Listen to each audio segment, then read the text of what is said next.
Hi, welcome to my channel. I am so glad that you found it. If you are interested in long form content, especially around Gilmore Girls, character development, plot development, all that good stuff, then definitely subscribe. This is my first video, but I'm hoping to do more in the future. As you probably saw by the title, this video is a comparison between the journey of Jess Mariano and Rory Gilmore, two of the big characters from the TV show Gilmore Girls. Just a quick disclaimer before we begin. Jess is my favorite character in the show. I love his complexity. I think he probably has the best character development, which makes him the most interesting character to watch, in my opinion. With that being said, I'm not blind to his actions, and I understand there are a lot of criticisms to his character. There are a lot of things that he should not have done or that are wrong, but these are just my opinions. If you disagree with them, that's completely fine. Right now, I'm objectively speaking about his story and how it compares to Rory's story. A disclaimer about Rory. This is not a Rory hate page. This is also not a Rory stan page. I really love Rory from seasons 1 to 3, but I also kind of take a sick pleasure in her downfall. Rory Gilmore is another super complex character that I would like to take a deep dive into later down the road, but as of right now, we're going to focus just on the comparisons between her and Jess. This also is not a ship video, why I ship them, why I'm Team Jess. This is simply about their two different character arcs. So, now we can begin. Today I want to talk about the interesting trajectory these two characters take in the 7-season run, plus the revival on Gilmore Girls. The thing that fascinates me so much about Rory and Jess has nothing to do with their romance, but instead has everything to do with their stories individually. I find it so brilliant how their stories mirror each other, but it's kind of a swap where Jess is a rags to riches story and Rory is a riches to rags story. Let me explain. Point number 1 is the mothers. Both of these characters come from single moms, and the whole point of Gilmore Girls is, of course, the relationship between Lorelai and Rory and how unique its dynamic is, but I feel like it's not really talked about much how the flip side to the teen mom stereotype is also shown through Liz. The evidence from this is a quote from Luke in the episode where Jess comes to town, where Luke mentions that the second Liz graduated high school, she was out of here. And then the minute she graduates high school, she is out of here. Didn't matter that my dad was sick. Didn't matter that the store was failing. She just took off. Married the hot dog king, had a kid, he left. Now here we are. If you compare Luke's age, Lorelai's age, and Liz's age, Liz is Luke's younger sister, so Jess would have had to have been born when she was probably 18 or 19. On the note of the two different teen moms, we should look at the contrast between how these mothers raise their kids. Starting with Liz, Liz is described as an absent mother. In the beginning, before Liz is ever even introduced on screen, Luke really doesn't have a single kind word to say about her. He even attributes all of Jess's wrongdoings to Liz's influence. Of course, when we meet Liz in the show as an actual character, she's a little bit different than how she's been described, and that's always bugged me slightly because it's very clear that Jess's mom was supposed to be this, neglectful person, and instead Liz is just kind of this quirky little character. But that's neither here nor there. It can also be assumed through context clues that Liz was into drugs at some point in her life. There's not a ton of evidence to back this up. The main thing I have is at her wedding, she mentions wanting weed really badly, and that's when Liz seems to be in her more stable era. So who knows how bad it could have been back then.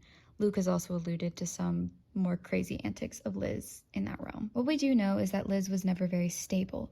Jess's father abandoned Jess when he was a baby. This is a plot hole technically because in the first episode, Jess is introduced, Luke mentions his father leaving 2 years ago, but throughout the rest of the show, it is implied and said that his father abandoned Jess when he was a baby. Liz proceeds to date several different people over the course of Jess's life. In an episode in season 4, when Liz gets married, she mentions a myriad of men that she's married and several that she's dated. We know she was at least married to 4 different men and has had several different boyfriends who, in Liz's own words, were not good men. Jess growing up in an environment like this could not have been easy on a kid. It's due to this that I think Jess is jaded to love. I don't think he was ever really taught how to love. The only love he was watching was from these men who were hurting his mother, and his mother really never gave any love to him. I assume he was very like his uncle, Luke, in the beginning, where he loved and he wanted to protect his mother, but her choosing the wrong men over Jess time and time again proves that that love was not reciprocated, so at a very early age, Jess learned to just shut down. This is in direct contrast to Lorelai, who has stated she has never brought men around Rory. In season 1, it's a huge plot point where Lorelai is debating on dating Max. Her whole thing is that she's afraid to bring him around Rory. She doesn't want Rory to get attached and then to take a man away or for something to happen. She states several times that in Rory's 16 years, there has never been a man who has so much as spent the night. Lorelai always assures Rory's stability in every decision, every romantic decision she makes, every business decision. Nearly every decision Lorelai makes is with Rory at the center of it. Everything about Lorelai's life is dedicated to giving Rory a better one, which cannot be said about Liz, who clearly, it's implied, has lived a very selfish life where Jess has just been in the background. We also need to speak on the fathers. So on that topic of stability, I am going to be the first to say that I am Christopher's biggest hater. I absolutely consider that man an absent father. He had never even been to Stars Hollow until Rory was 16 years old, which is insane. But unfortunately, when you compare Christopher to Jess's father, Christopher looks like the model dad. That is a problem. We only get, I think, 2 episodes with Jimmy, but we do know that in Jess's 18 years on this planet, Jimmy never bothered to meet him. And when he did, he ran out of Luke's before Jess even got a word in. Then, when Jess goes to California to ask for help, Jimmy denies it, saying, "I have nothing to offer you." This is while we see him raising another woman's child. This, in some ways, is similar to Gigi and Rory, just another parallel between the characters. But we do see Christopher at least trying to make somewhat of an effort towards Rory. I will always keep my opinion that Christopher was way more interested in Lorelai than he was in Rory, but at least he was somewhat present in their lives. We don't know what could have been with Jess and his father, considering the Jess spinoff show was canceled, tragically, but we do know that it didn't work out because a few episodes into season 4, we see Jess back in Stars Hollow, homeless and in his car. Jimmy is never heard from again. So, in conclusion, both fathers are trash, but when a dad is making Christopher look amazing, you know there is an insane issue.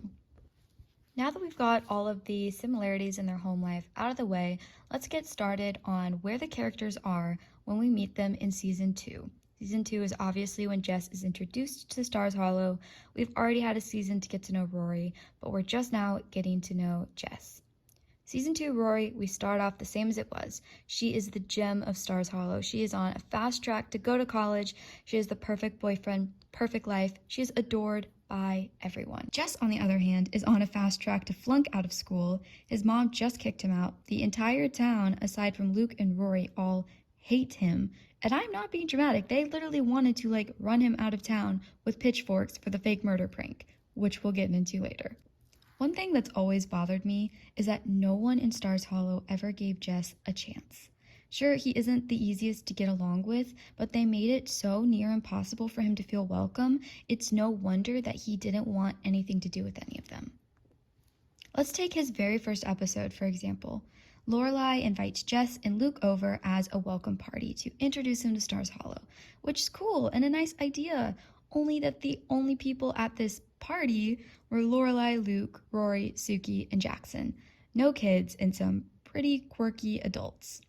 Jess clearly does not want to be there, and while he is very rude, it does need to be noted that he does show an interest in spending time with Rory, the only person there his own age. Argument can obviously be made that he thought she was pretty, which I'm sure he did, but in my opinion, he saw this girl who's got books that he knows. He's like, I can talk with her. Jess asks Rory to go out the window with him to just walk around to talk, showing that he's clearly at least somewhat interested in making friends, but he just doesn't want to sit at a big table with a bunch of adults he doesn't know when he clearly lacks social skills. An awkward dinner with a bunch of strangers sounds like a nightmare for him, and I don't necessarily blame him. I'm not going to defend Jess stealing the beer and what he said to Lorelai, but No matter how much I love Lorelai, I think one of her biggest and most unreasonable flaws was how she just refused to treat Jess with any semblance of kindness. Lorelai is the adult in the situation, and she should have understood, at least to some degree, that this is not an ideal situation for Jess. He's been taken out of his home against his will, brought here, and while she was trying to do something nice, Lorelai was always very skeptical about Jess. The moment Luke tells her that Jess is coming to town, she starts telling Luke that he's a troubled kid before she even meets him. She's telling Luke that he's a troubled kid, that this is going to be a problem. She gives him one chance, the dinner, and when he fails her test of sorts, she never allows him another chance as far in time as even the revival. There's a line where she is repulsed and upset that Jess told Rory to write that book because she says, "Great, I would love to hear Jess's take on my life with all this disdain in it." And I'm like, Lorelai, you have got to grow up, especially when you see the trajectory that Jess's life took versus Rory's life. There is some evidence in the revival that suggests their relationship did mend, but not by much. And I would love to do an in-depth dive on the nature of Lorelai and Jess's relationship, but for right now, that's not the point, so I will just touch on a few things. When Lorelai first catches Jess with the beer, she takes it from him without too much of a fuss. She does tell Luke she was really mad about it, which I do find a bit strange because you cannot convince me that that wasn't something she would have done as a kid. In fact, I'm pretty sure in the flashback episode we see her and Christopher getting into the parents' liquor cart. So that's a bit dramatic, but I also understand that she is an adult. She had that responsibility that she needed to take that from him. Then Lorelai tries to bond with Jess in a not very efficient way. She basically tells him, "I've been there. My parents didn't understand me. I had the whole chip on my shoulder thing." And she basically tells Jess, "Get over it." And then she raves about how lucky he is to have Luke, which is great, and I agree, Luke was the best thing that ever happened to Jess. But something about this scene has always rubbed me the wrong way. I understand where Lorelai is coming from, but her and Jess's pasts are not the same. I can get into this in another video, but Lorelai was born into a house that was over-involved in her life. Her parents cared about her deeply, and while I think Richard and Emily are extremely toxic, it is not the same as growing up with a neglectful mother. Jess shoots back at Lorelai that she doesn't know anything about him, and that's true. Even as a viewer all these years later, we still don't know much about Jess's home life. We just have to go through the clues. From this moment on, Lorelai absolutely hates Jess, and I can't imagine an adult who knows what this kid has been through, knows that he's had a difficult life, treating him in the way Lorelai did. She should have just avoided him. But I do want to point out how no matter how many times Rory messes up, Lorelai always defends her, is always in her corner, even when she messes up really badly. For example, the whole home wrecking thing. Obviously, Lorelai owes it to Rory. She is Rory's mother. Mothers tend to defend their children more. But considering she's able to show Rory so much grace for so many different flaws, and yet she cannot even show a semblance of grace towards Jess, is insane to me. I'm a little bit convinced that Lorelai is always going to hate anyone who's not Dean for Rory because she's got that weird obsession with Dean, but I digress. Sometimes I feel that Lorelai always thinks her problems are the biggest, and that if she didn't act that way in her situation growing up, then no one else has an excuse to act in any other type of way than how she responded. Jess is a 17-year-old kid who has never known love. He's never been taught to communicate, and he'd just been kicked out of his home by his mother. His and Lorelai's situations are not the same. Please, circling back to the topic of not really knowing too much about Jess's home life, I made a note of something that I noticed that I feel like most people do not talk about when it comes to Jess, and it's the fact that he has to go to sleep listening to very loud music. This is always very concerning and telling to me because at a certain point in my life, I couldn't sleep without listening to loud rap music. The implication is that there's something going on at home that he has to drown out, or he's incredibly anxious to fall asleep, and that makes me really sad when I think about it. Jumping back to Lorelai, Lorelai isn't the only person who refuses to give Jess any grace, because almost instantly the entire town hates him, which is in direct contrast to Rory, who the town adores. Rory can do no wrong in the town's eyes, while all Jess can ever do is wrong. A perfect example of this is the car wreck. The reaction the town has is insane to me. Jess swerved to avoid hitting an animal, a mistake anybody could have made and probably would have. He's not drinking and driving. He's not trying to get Rory hurt. He just made a mistake, but you would have thought he tried to commit murder by the way that town acted. Rory apologizes to Taylor, and Taylor says it is Jess and Jess alone who will be held responsible. Lorelai refuses to hear Rory out, even when Rory's getting angry at the way people are completely blind to the nuance in the situation. Rory even tries to point out, what if it had been Dean? And Lorelai said it never would have happened if it was Dean, which is obviously not true. It could have been anyone. It could have been Rory driving the car. Could have been Rory in the car, Jess in the passenger seat. And I still feel like they would find a way to blame Jess. Even though Rory is calling out the hypocrisy of how the town treats her versus Jess, no one cares to listen. It's only Rory and Luke, the theme of the only two people who've ever given Jess a chance, to understand that it was an accident. That whole situation never fails to confuse me and make my blood boil. But despite every mistake that Rory makes, the town never fails to love and support her. Even home wrecking a marriage, it seems like everyone was Team Rory and against Lindsay, who was the victim in that situation. Which, it's great she has support, I guess, but it's strange that the town just refuses to extend any of that support or grace to Jess, another kid who's grown up without a father and who's struggling. Obviously, Jess does stuff he shouldn't do, but most of his pranks are relatively harmless. For example, the fake murder, that was actually really funny. But when the town surmises that it was Jess, they had a meeting to, I don't know, actually run him out of town. Like, seriously, what was the point of that meeting? The town's views on the kids are a flip of the other. Rory is praised and loved above all no matter what she does, and Jess is hated and despised above all no matter what good he tries to do.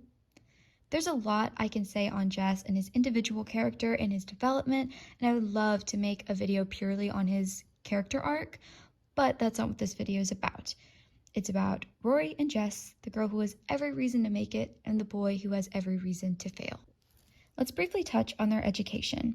While I think Rory and Jess can match each other as intellectuals, with Jess potentially being slightly smarter simply because he is as smart as he is without having attended school, basically. But Rory and Jess clearly have two very different views on education, and I think a lot of that can be chalked up to how they were raised to think of themselves. Rory has always been told her whole life that she would go to Harvard, that she would make it big, while Jess has been told he would never do anything. I'm never going to college. Why waste the time in high school? And why aren't you going to college? Please. What? Please what? Why is that so crazy? Ask my mother. She could give you a couple reasons. Oh, and I'm sure Principal Merton could chime in with a few good ones. In fact, ask your mother. She doesn't know me all that well, but I'm sure she could improvise a few things. When someone is told something won't happen over and over and over again, they start to believe it. The opposite's true as well. If someone is told something is going to happen for them over and over and over by everyone in their life, they'll start to believe it. Here are two very smart people who can match each other as intellectuals. One is going to Harvard and the other is flunking out of high school. There has to be something deeper going on there. I think it's really interesting knowing these characters' futures. This is just a personal thought, but I think it has a lot of truth to it. Rory has never had to believe in herself because everyone else does it for her. Therefore, she never felt the need to try to become great. She was always under the impression that greatness would find her. Jess is the opposite. He had to believe in himself because he was the only one that would. And because of that belief he had in himself, he did become great. My mother and I talked about this not long ago, but there's a big difference between people who have had to work for everything that they have versus people who have had everything handed to them. In this illustration, I'm going to use Jess and Rory because they fit in perfectly. Despite Rory's wishes to believe that she grew up poor and she's had to work for everything she has, Rory has had a lot handed to her. Chilton, Yale, a place to stay, a car, her tuition, money, food. Rory has never, ever had to worry about anything that she needs. All of her needs have always been met. She's never had to worry where she's going to spend the night or how she'll afford her next meal. Jess is different. After Luke's, we see him go to California to visit his father, where he has the heartbreaking line of, "You have nothing, I have nothing." I have nothing to offer you, nothing! You have nothing? I have nothing! I have no place to go. I can't stay in Luke's. I can't stay in Stars Hollow. My mother's a whack job. I mean, you're saying you're this loser and what? You don't want to take me off this terrific path I'm headed down right now? I'm not graduating high school. I don't know what I'm going to do with the rest of my life, but something's telling me I better find out soon, or I'm going to be that guy out there on the boardwalk selling the hemp hats. We know Jess stays with his father, but not for long. During the period between season 4 and season 6, it's implied that Jess was homeless for a time. Then he was living in that crappy apartment in New York with like 10 other people on some old mattresses on the floor. Jess had nothing to his name. He worked for everything he became, and I will always be proud of him and inspired by him for that fact. I find one of the most admirable qualities in a person being a hard worker. I think it's so important, and it speaks a lot to someone's character. Let's now talk about the success of the characters. Rory Gilmore is a really fascinating character to me, and I would love to do a full video on her, but for right now, I just want to map out her life after Jess leaves Stars Hollow. I'm under the impression that from a dating perspective, Rory was too good for Jess in the beginning, and Jess was too good for Rory at the end. But, like I said, that's not what we're talking about right now. That's just how I feel. So, from seasons 4 to the end of the show, we see Rory choosing Yale over Harvard. She homewrecks a marriage, sleeps with her first boyfriend Dean, who was married to a girl named Lindsay, drops out of Yale after her first criticism. Side note, Rory could never handle the heat Jess got if she literally has a midlife crisis over Mitchum Huntsberger, who clearly wanted her not to work. She coasts off her grandparents' money, and in my opinion, she never had any intention of going back to school unless Jess pushed her. With you? What's going on with you? What do you mean? You know what I mean. I know you. I know you better than anyone. This isn't you. I don't know. What are you doing? Living at your grandparents' place? Being in the DAR? No, Yale. Why did you drop out of Yale? One of my favorite scenes in the full show. We see Rory's character change deeply from who she was in season 1 to who she is in the revival. I think that's due to a lot of things that I won't get into right now. But when we meet with Rory in the revival, she's a struggling journalist who is more or less burnt out and kind of given up on really trying at life. Cut to Jess. He went from Stars Hollow to his father's, to being homeless, to living in a shitty apartment, to being a published author working at his own press. When we catch up with Jess, it's clear he's doing much better than Rory in life. He offers to lend her money. He's still writing and seems to be very happy, and once again he swoops in and gives Rory that drive she needs to get her life on track. You should write a book. I've always found it interesting that Jess becomes everything Rory wanted to be, while Rory becomes what everyone expected Jess to be. Rory is homeless, or rootless as she calls it, with no job, no prospects, and that's all by her own choosing. She refuses to stoop down to a job that she views as beneath her, and so she doesn't even prepare an interview for it. Because honestly, she knows she doesn't have to. There will always be someone there to pick her up when she fails. She always has someone else's money and status to rely on. Jess, on the other hand, worked any job he could get. We saw that from, Walmart, working at Luke's, to later on he says he's a messenger, whatever that means. Nothing is beneath him, and he works his way up to where he wants to be. One thing I'll say about Jess and Rory, and the main reason why I am Team Jess, is because it's clear that they have a very deep connection to each other, and they hold each other at a very high regard. But more importantly, they push each other to be greater than what they are. They wouldn't be who they were without the other. Rory would likely still be a Yale dropout, just married as a trophy wife, if it hadn't been for Jess pushing her. And in the revival, she'd probably still be rootless instead of working towards a book. Jess is the only one who's ever really called Rory on her crap, and I appreciate that. It seems that everyone else has this perfect image of Rory in their heads, so even when she struggles, she isn't really. But Jess understands the way the world works. He understands that it's so much bigger than Stars Hollow, and he's able to help Rory in ways no one else is. Rory, in turn, is the only one besides Luke who pushed Jess to be greater than he was. She gave him what he needed, that little bit of hope that he could rise above his circumstances and make a better life for himself. I'll always smile when I think about the impact that they had on each other. Overall, I just really love how their stories mirror each other, and how despite everything, Jess, the problem child that everyone hated, became what Rory, the golden child, wanted to be. Rory had every opportunity, every reason to succeed, and yet it was Jess who rose up over her. I love the nuance in the story and the message that hard work is rewarded. I feel that the stories are very realistic. Rory especially, but Jess as well. He may not be a New York Times bestseller, but he knew what he wanted in life and he went out and got it. He, unlike Rory, I think, is able to accept the fact that you can still do what you love and you don't have to be the absolute best at it. Jess works his own press, he publishes his own stuff with his friends, he publishes other people's stuff, he's living a great life. Rory refuses to stoop to an interview that she deems below her. Maybe if Rory would just allow herself to work jobs she doesn't necessarily think are going to be amazing, she might find that she's just happy working in her field. I digress. Jess will always be my favorite Gilmore Girls character for several different reasons, and like I said, in the future I would love to do a deeper video on his character, a deeper video on Rory's character, why I ship the two of them.